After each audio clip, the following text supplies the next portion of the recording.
భ్రూణహత్యలను ఆపండి. నేటి సమాజంలో ఆడపిల్లల భ్రూణహత్యలు సర్వసాధారణమయ్యాయి. తల్లి కడుపులో పెరుగుతున్నది ఆడపిల్ల అని తెలిసినప్పుడు తల్లి గర్భంలోనే ఆడపిల్లను చంపేస్తున్నారు. మగ పిల్లల మీద వ్యామోహంతో ఆడపిల్లలు తల్లి గర్భంలోనే చంపేస్తున్నారు. దీనిని ఆపుదాం. నేటి ఆడపిల్లలు భవిష్యత్తులో డాక్టర్లు కావచ్చు, ఇంజనీర్లు కావచ్చు, టీచర్లు కావచ్చు, రాష్ట్రపతి కూడా కావచ్చు. కానీ ఆడపిల్లలను తల్లి గర్భంలోనే చంపడం ద్వారా దేశం అపారమైన మానవ వనరులను పోగొట్టుకుంటుంది. ఆడపిల్లల భ్రూణహత్యలు 1961 నుండి చట్ట విరుద్ధమైన నేరం మరియు లింగ ఎంపిక అబోర్షన్లు నిషేధించమైనవి. ప్రభుత్వం మరియు డాక్టర్లు కూడా ఆడపిల్లల భ్రూణహత్యలను ఆపడంలో ముఖ్యమైన పాత్ర పోషించాలి. నేను మా ఊరిలో ఉండే ప్రజలకు ఆడపిల్లల భ్రూణహత్యలను సరైన అవగాహన కల్పిస్తాను.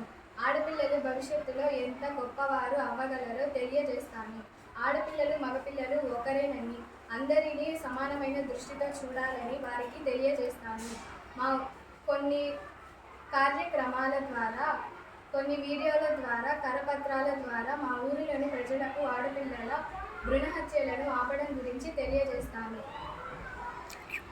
ధన్యవాదాలు.